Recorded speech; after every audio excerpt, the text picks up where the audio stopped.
Kamu jangan masuk ke wilayah yang kamu nggak ngerti. Kamu jangan masuk ke wilayah yang kamu nggak paham. Nggak ngerti politik, jangan politik.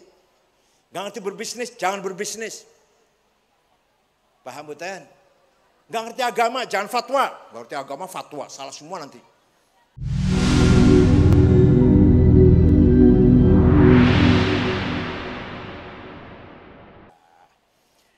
Belum lagi kita bicara al-quwwatur ruhaniyah. Kekuatan spiritual yang dimiliki oleh Kiai. Kiai Wahab, Kiai Mahrus, ya alim, intelek, ya aktivis, pejuang, ya sakti. Masya Allah. Kiai Wahab, Kiai Mahrus, dua orang ini. Kiai Mahrus Lirboyo.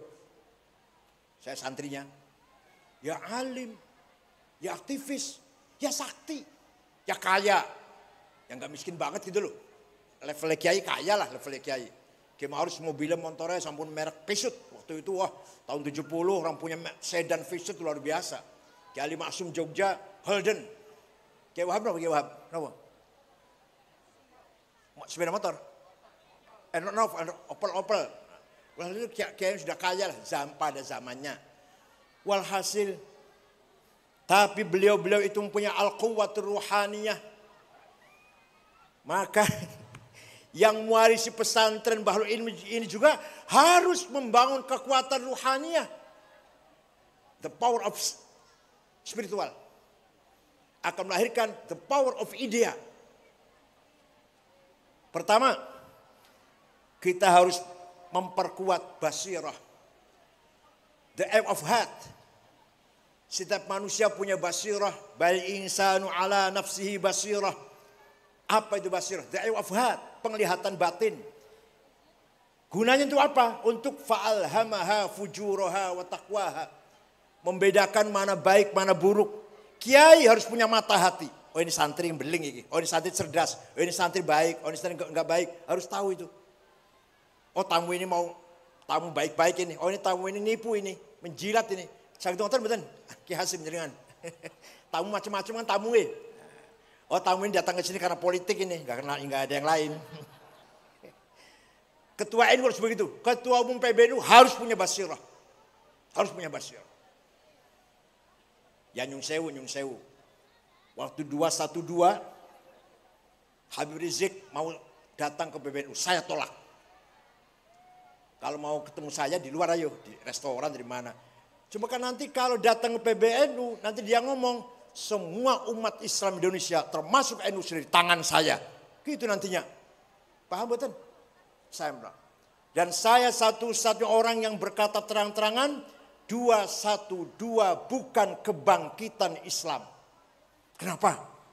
Karena sholat Jumatnya di Monas, tidurnya di masjid.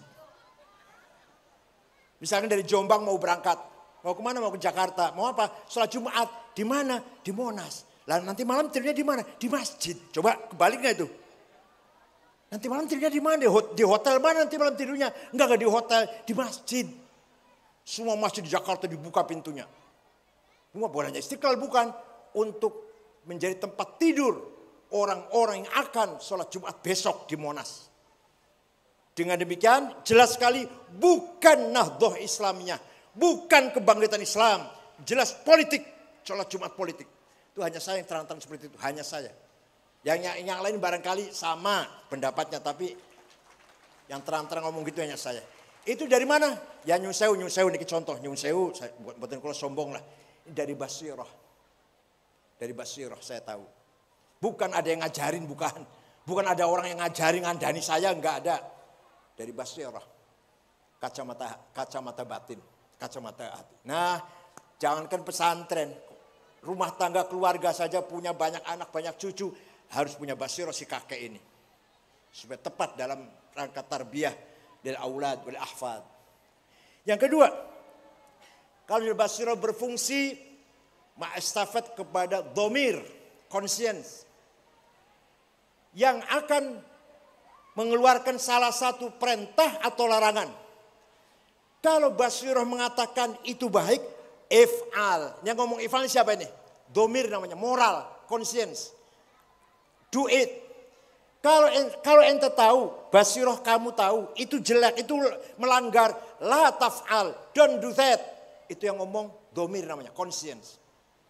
Kata Nabi, kata Rasulullah, istafti qalbak albirru matmanil qalbuk wal ithma mahaka fi nafsik wa taraddada bis sadr. Kalau yang kamu lakukan itu mantap, yakin, dengan mantap langkahnya, dengan mantap, senang kalau ketahuan orang banyak, berarti ya baik yang kamu lakukan. Tapi kalau kamu melakukan sesuatu dengan deg-degan, ragu-ragu, jangan ada orang tahu. Tengok kanan, tengok kiri, jangan ada orang tahu. Berarti dosa. Udah. Istri jangan tahu, anak jangan tahu. KPK jangan tahu. Pasti itu pelanggaran yang dilakukan. Kalau deg-degan seperti itu. Gampang kok. Apa kata hati kita? Istafti qalbak. Tanya pada hatimu sendiri. Dan hati di sini maksudnya bukan hati keseluruhan. Tapi ini conscience. Domir, moral. Nah, yang ketiga, ini singkat saja ini. Yang ketiga, dalam rangka spiritual. Fuad. Fuad ini chapter of heart. Nurani lah, nurani kalau bahasa biasa. Apa itu? Maka dabal fuadu ma ro'a. Fuad itu tidak mungkin bohong dan tidak mungkin salah. Yang salah, yang bohong itu cangkem. Wallahi sumpah saya tidak korupsi. Iya. Apa yang ngomong iya siapa itu? Siapa itu? Fuad. Demi Allah saya nggak tahu menau. Tahu. Saya nggak ikut campur. Nggak terlibat saya. Terlibat. Siapa yang ngomong itu? Fuad. Saya dapat sedikit. Banyak. Saya hanya terbawa-bawa. Bukan saya punya ide. Saya yang punya ide. Walhasil yang namanya fuad dalam hati kita tidak mungkin salah, tidak mungkin bohong. Bangsa ini sekarang lagi kehilangan fuad. Ya, Masya Allah. Terjadi hal-hal yang tidak layak terjadi di muka bumi Pancasila. Bapak merkosa anaknya, anak membunuh ibunya, geng motor, tawuran, apalagi kiai merkosa santrinya. Enggak, ya bukan tempat beras, bukan. Tempat beras.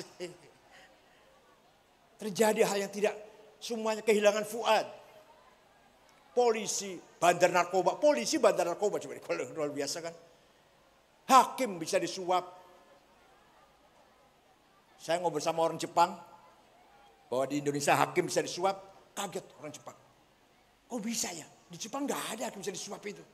Di Jepang gak ada. Ya Allah. Geng motor, tawuran, narkoba. Tiap hari ketangkep, tiap hari ada terus. Kita bangsa lagi rusak. Dalam sisi spiritual. Hancur kita ini. Nabi Muhammad. Sifat yang wajib ada 4. Nomor 1, sidik, jujur. Ada yang ngomong. Yang wajib sidik jujur itu nabi. Kalau kita bukan nabi. Jadi yang wajib jujur itu nabi. Kalau kita bukan nabi. Jadi tidak wajib jujur gitu. Walawittaba'al haqqu ahwa'ahum lafasadatis samawati wal ardu wa man fihin. Kalau kejujuran dikalahkan oleh kepentingan, hancurlah tatanan kehidupan di dunia ini. Yang korupsi 100 juta merugikan negara. Negara rugi. Tapi yang korupsinya 8 triliun menghancurkan tatanan kehidupan bangsa ini. Itu hukumannya harus innama jazaa'ul ladzina yuharibuna Allah wa rasulah wa yas'auna fil ardi fasada ay yuqattalu aw yusallabu aw tuqta'a aydihim wal arjuluhum min khilaf aw yunfau minal ard. Yang korupsi 100-200 juta di penjara. Entah berapa lah, terserah berapa tahun. Tapi yang korupsi 8 triliun kalau terbukti. Yuqattalu, bunuh. Yusallabu, salib. Tuqta'a aydihim wal arjuluhum min khilaf. Potong 2 tangan 2 kakinya. Yunfal ard, buang ke laut. Karena apa? Yas'auna fil ardi fasada. Menghancurkan kehidupan berbangsa ini. Kehidupan negara hancur. Kalau 100-200 juta merugikan, bukan menghancurkan. Negara nggak hancur, ada korupsi 100-200. Negara rugi tapi. Ya di penjara berapa tahun. Tapi kalau 8 triliun, ya Allah. 8 triliun untuk bangun Jombang. Untuk bangun Kabupaten Jombang 8 triliun.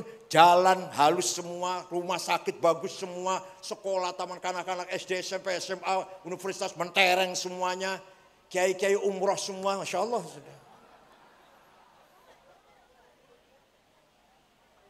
Nah itulah yang kita sedang hadapi seperti itu.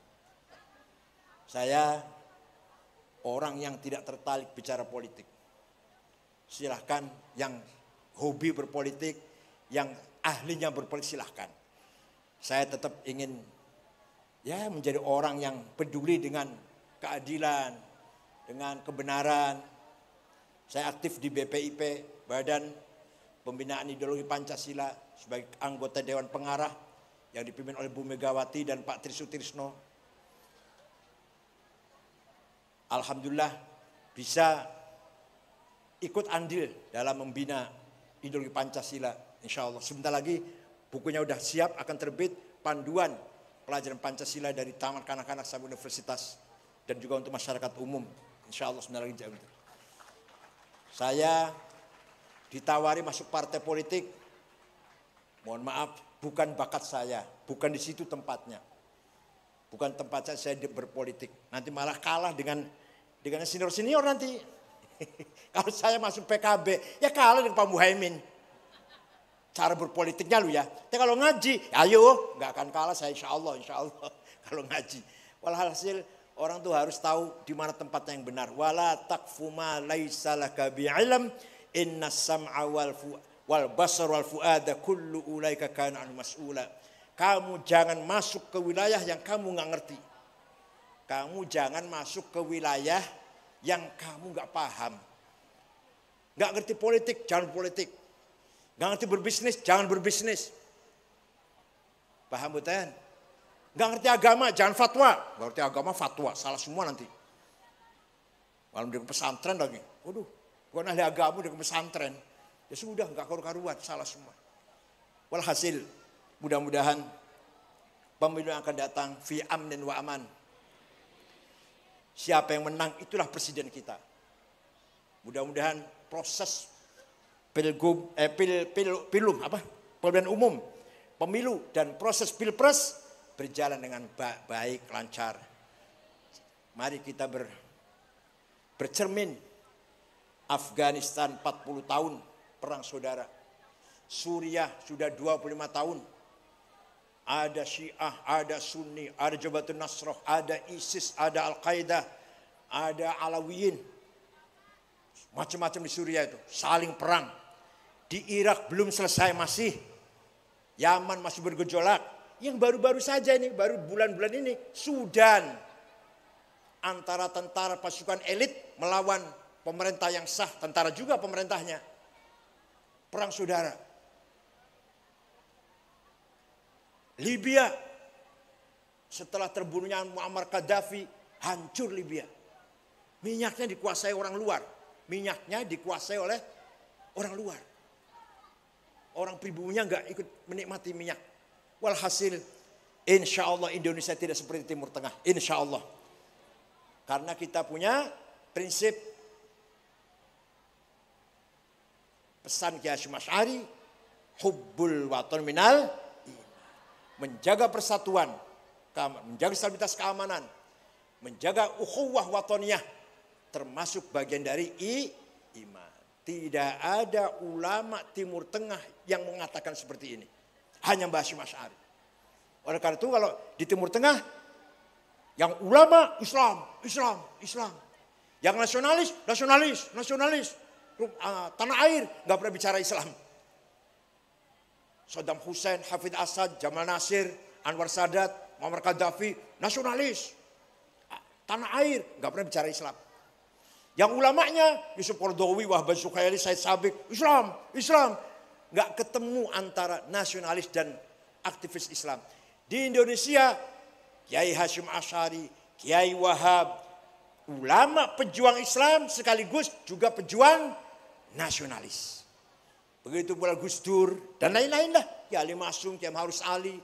Semua dalam satu tarikan nafas, satu langkah dakwah Islam, mempertahankan nilai-nilai Islam, dan juga mempertahankan keselamatan, keutuhan bangsa Indonesia, NKRI. Itu semua kiai-kiai seperti itu. Entah kalau kiai-kiai yang karbitan nggak tahu, itu yang kiai beneran itu. Kecuali kiai yang karbitan nggak tahu saya. Kiai dadakan. Kiai tenanan seperti itu kalau kiai tenanan. Nggak ada kiai kok ngajari ngebom, nggak ada. Gini loh ya caranya ngebom, nggak ada kiai ngajari ngebom. Kalau ada masyarakat bertengkar aja, kiai istri saya galak, cerewet, rewel, bawel, terus gimana? Saya cerai. Jangan. Kalau nggak sabar-sabar terpaksa kawin lagi saja daripada cerai. Itu nasihatnya kiai itu. Daripada cerai, kawin lagi saja. Saking menjaga keutuhan rumah tangga. Dari keutuhan rumah tangga itulah akan melahirkan keutuhan bangsa dan negara. Selamat kepada pesan Bahrul Ulum yang telah selalu mengembangkan tarbiyah Islamiyah, thaqafah Islamiyah ala madhabi ahlussunnah wal jamaah. Barakallahu lakum jami'an ala barakatillah. Mudah-mudahan semua yang berjuang di pesantren Bahrul Ulum ini mendapatkan barakah dari Allah. Ta'ishuna fi hayatin thayyibah wa sa'idah fid din wa dunya wal akhirah. Ya kiainya, ya nyainya, ya ustadznya, ya asatidahnya semuanya.